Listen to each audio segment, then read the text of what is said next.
Good afternoon and welcome to my coverage of the FA Cup Final 2019. We've got Watford taking on Manchester City. Kickoff is in just under an hour, and here are your lineups. As you can see, Watford, they've got Aurelio Gomez in goal. It'll be his final appearance in professional football.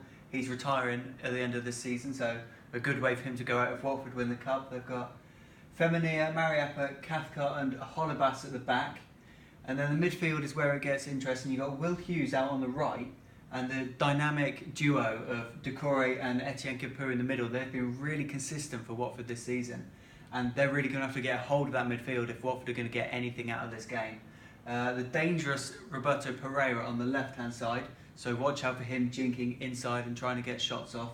And of course, Deulofeu and Troy Deeney up front, the goal scorers in their 3-2 win over Wolves in the semi-final just last month. So that's Watford's team. They'll definitely be looking to this three of Deulofeu, Deeney and Pereira for their goals and inspiration in this game if they're going to break down a tough City defence. Talking about City, this is their team. Ederson, as always, in goal.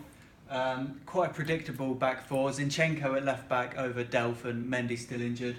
The other back four is Walker, Kompany and Aymeric Laporte. So a very strong defence for City, which is why I picked out Pereira and Deulofeu a minute ago. Bernardo Silva, Ilkay Gundogan and David Silva as their midfield three. They've been very consistent performers all season. Gundogan with a lovely free kick against Brighton last weekend, if you remember that.